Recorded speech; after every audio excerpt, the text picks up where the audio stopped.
Hey there, West Michigan. Thanks for watching 13 Plus. I'm meteorologist Michael Behrens. It's been a gloomy pattern here across West Michigan as cloud cover has taken over, and it's stayed pretty firmly in place most of this week. We got about another 24 hours before we get back to some really sunny conditions. So to get you through it, I thought I'd share a weather photo we got over the weekend. This beautiful sunset here from Silver Lake. Thanks to Mike for sending in this photo here.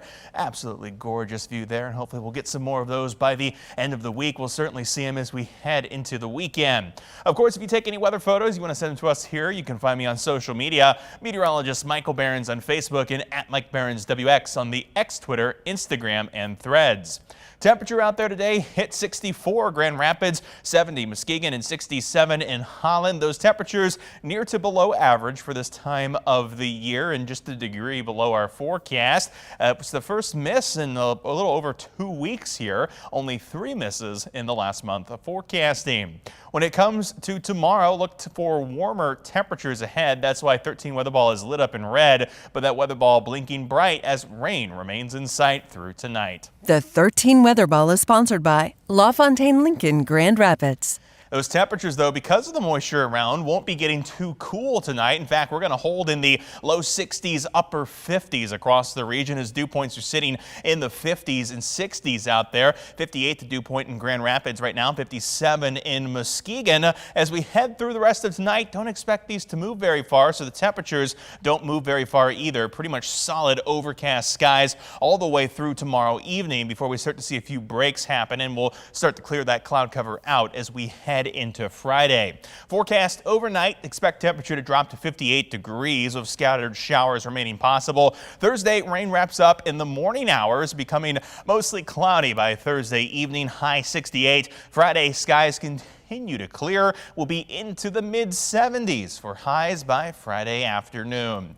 Here's the radar past 10 o'clock. You can see all that rain spinning its way into West Michigan. Best rain chances are going to be 131 to the east. That's where we've seen some heavier rain from Lansing over to Jackson and Detroit this evening. Big picture here shows a system that's causing this low pressure working its way across the Great Lakes and spinning that moisture into our neck of the woods. Again, we got to deal with it through tonight before it finally moves out as we head toward tomorrow afternoon.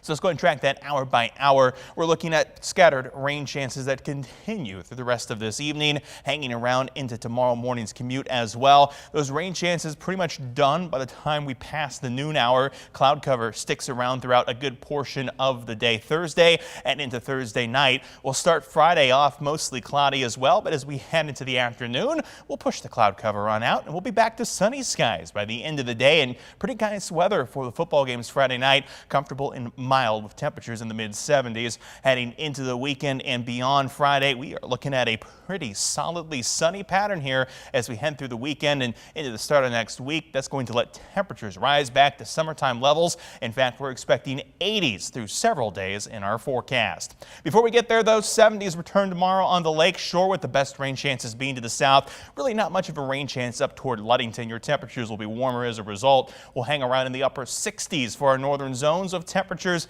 in the upper to mid 60s from Grand Rapids to Kalamazoo. 13 on your side, 10-day outlook. Temperatures back into the upper 70s by Saturday. 80s arrive on Sunday. They stick there Monday, Tuesday, and Wednesday. A couple rain chances come through Wednesday. Temperatures don't fall too much until we get to the end of the forecast. That's when wider spread showers and storms will start to push our temperatures back down near normal. The 13 on your side beach and boating forecast, sponsored by AAC Credit Union. And here's a look at your beach and boating forecast. We're expecting calm waters as we head throughout the region on Thursday. Again, sun, if you're looking for it at the lakeshore, your best chance is going to be up north, but a few areas may peak out along the rest of the lakeshore by the evening. Again, waves of only about a foot with offshore winds around 5 to 15 miles per hour. Water temperatures out there remain on the cool side and will likely be that way through at least the start of the weekend. Waters mostly in the low to mid 60s across the West Michigan shoreline.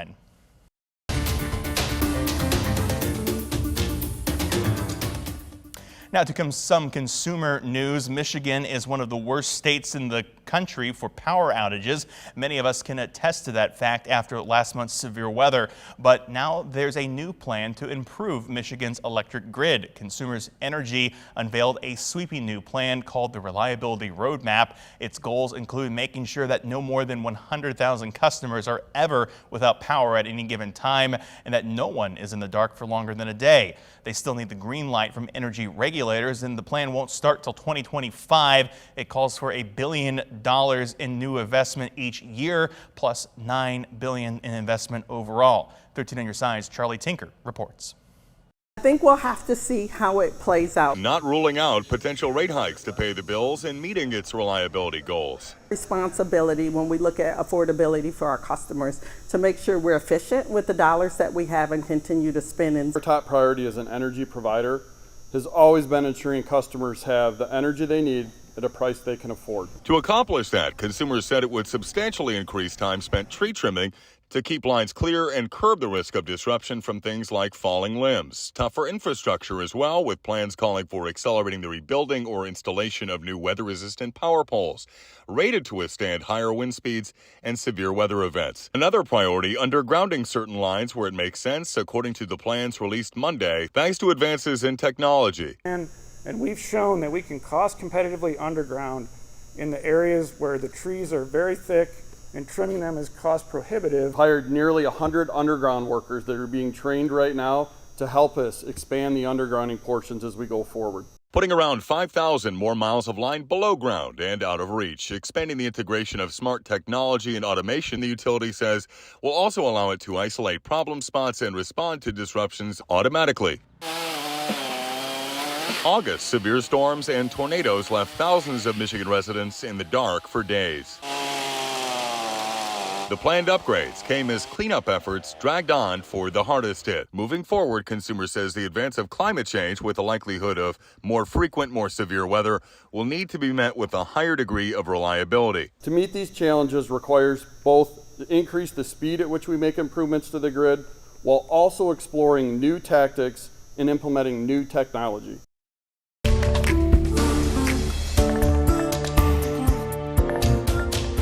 And finally tonight, check this out. A local artist and a group of volunteers have completed a new Grand Rapids City Park mural. 13 on your side's Liliana Murillo went to the park and tells us the meaning behind this art piece. The Grand Rapids Parks and Recreation team is listening to the community about what they want to see at their local parks. Here at Mary Waters Park is one of their latest improvements. An ordinary basketball court turned into something more. Parks and Recreation Director David Marquardt says the new mural on Lafayette Avenue was made possible because of the community. Based on public feedback that we've heard and feedback from some of our Park Advisory Board members to incorporate more public art into our park spaces. Residents want an extension of their culture, of their history within their public park spaces. And so that's why we're really trying to be very intentional about building in murals like this and other public art pieces that really begin to capture the history, help tell the story of who we are, where we've come from. Local artist Edgar Hernandez and the Lions and Rabbits, a local art group, worked together on this piece highlighting Spanish culture. And what we've got here is a little bit of a representation of earth and sun and how that's represented within the Spanish culture. And we felt that that was fairly fitting with the outdoor recreational aspects that we provide here within this park and in all parks across our city. And this isn't the first park to get a makeover. We've tried it at other parks like Hartside Park and McKay JC Park, and they've been very popular with the community. The work doesn't stop here. Marquardt says they are open to any suggestions from the community or local artists who are inspired by a park. You can reach out to them at parksandrec@grcity.us. In Grand Rapids, Liliana Murillo, 13 on your side. And now you're up to date with the latest forecast and some related news from here in West Michigan. You can always find more online at 13onyourside.com or by downloading our news and weather apps. For now, though, thanks for watching 13 Plus. I'm meteorologist Michael Behrens.